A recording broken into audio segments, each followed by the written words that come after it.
Diriwayatkan dari Ibni Abbas radhiyallahu anhuma bahwasanya ia berkata, Daud sallallahu alaihi wasallam dalam munajatnya berkata, "Wahai Tuhanku, siapakah orang yang tinggal di rumahmu dan dari siapakah yang engkau terima salat itu?" Lalu Allah mewahyukan kepadanya Nabi Daud, "Hai Daud, yang tinggal di rumahku dan yang aku terima salatnya hanyalah orang yang merendahkan diri kepada keagunganku. Ia lalui siangnya dengan ingat kepadaku, dan ia menahan nafsunya dari syahwat keinginan-keinginan karena aku.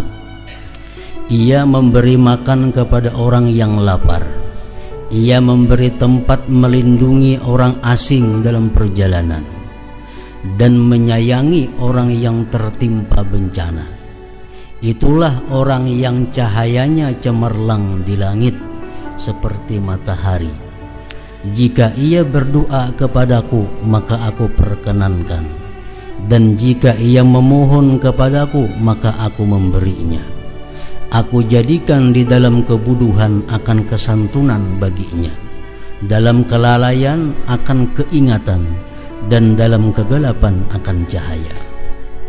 Perumpamaannya di kalangan manusia adalah seperti Firdaus pada setinggi-tinggi surga, yang sungai-sungainya tidak kering dan buah-buahnya tidak berubah." Nah, jadi di dalam ini wahyu Allah kepada Nabi Daud ini, bahwa Allah Subhanahu wa ta'ala menerima sembahyang itu bukan hanya sekedar khusyuk seseorang,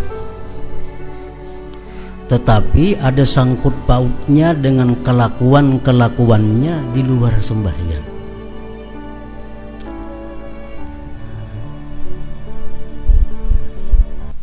Disimpulkan di situ bahwa Allah menerima sembahyang seseorang apabila orang tersebut punya akhlak. Pertama, tawadhu. Orang yang bersifat sombong itu sembahyangnya ditolak oleh Allah Subhanahu wa ta'ala. Orang yang bersifat sombong, kalau inya kada bertobat sebelum sembahyangnya ditolak oleh Allah. Yang kedua, banyak berzikir kepada Allah. Allah menerima sembahyang orang yang di luar sembahyangnya itu banyak zikir. Sebabnya apa? Dengan banyak zikir di luar sembahyang itu memudahkan dia untuk khusyuk kepada Allah. Karena sembahyang ini laksana sakaratul maut. Sembahyang itu laksana sakaratul maut. Sakaratul maut itu manusia hanya mengingat sesuatu yang sering diingatnya waktu dia sehat. Nah, sama sembahyang, dalam sembahyang itu dia akan ingat sesuatu yang sering dia ingat di luar sembahyang. Kalau di luar sembahyang inya banyak zikrullah, dalam sembahyangnya dia akan dapat khusyuk. Kalau di luar sembahyangnya dia banyak ingat hal-hal yang bersifat duniawi, dalam sembahyangnya pun dia akan ingat hal-hal yang bersifat dunia. Nah, jadi Allah menerima sembahyang orang yang banyak zikir kepadanya. Artinya orang yang banyak zikir kepada Allah, kalau dia sembahyangnya jadi khusyuk. Maka itu sakaratul maut.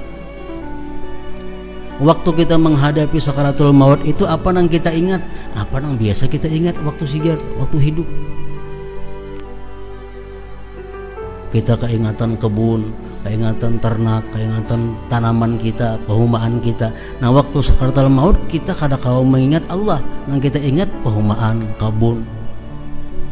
Karena sakaratul maut itu adalah cermin daripada apa yang telah lalu dalam kehidupan kita.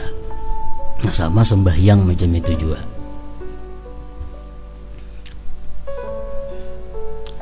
Ketiga, menahan diri dari yang dilarang Allah karena Allah.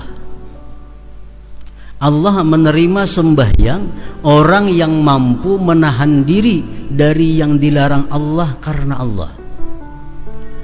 Kalau orang menggibah umpamanya, tuntung menggibah sembahyang, sembahyangnya kada diterima Allah, kecuali dia tobat dahulu sebelum sembahyang. Nah, orang berdusta, sembahyangnya ditolak oleh Allah kalau dia belum tobat daripada dustanya. Orang mencuri, sembahyang bah itu kada diterima Allah sembahyangnya sebelum dia tobat daripada mencurinya. Allah hanya menerima sembahyang orang-orang yang mampu menahan diri dari yang dilarang Allah karena Allah. Manusia banyak yang bisa menahan diri dari yang dilarang Allah tapi bukan karena Allah. Nah, ini kada masuk. Amun aku melakukan maksiat ini, mun aku melakukan ini, aku bisa dipecat orang. Nah, ini kada karena Allah. Amun aku melakukan ini, aku akan jatuh martabatku di sisi manusia. Itu bukan karena Allah.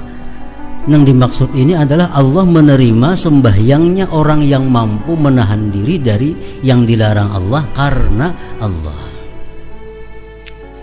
Yang keempat, Allah menerima sembahyangnya orang-orang yang suka membantu fakir miskin.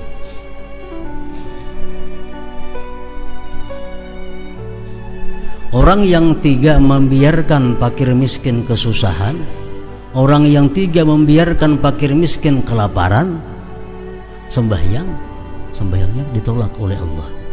Karena Allah menerima sembahyang orang yang suka membantu fakir miskin.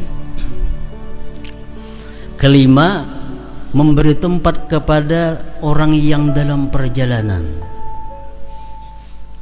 Orang dalam perjalanan, Ibnu Sabil ngarannya, ini sangat diperhatikan oleh Allah. Dalam Quran beberapa kali disebut Ibnu Sabil, orang yang terhenti dalam perjalanan karena kada cukup ongkos untuk meneruskan. Nah, itu adalah satu kewajiban daripada kampung itu untuk bertuturuk supaya ingin sampai ke perjalanannya. Nah, kalau kita membiarkan orang yang putus perjalanan itu kada kita bantu, Allah kada menerima sembahyang kita. Yang keenam, orang yang mengasihi atau membantu orang yang kena musibah. Jadi sembahyang kita diterima oleh Allah apabila kita di luar sembahyang berakhlak, berkelakuan 6 perkara.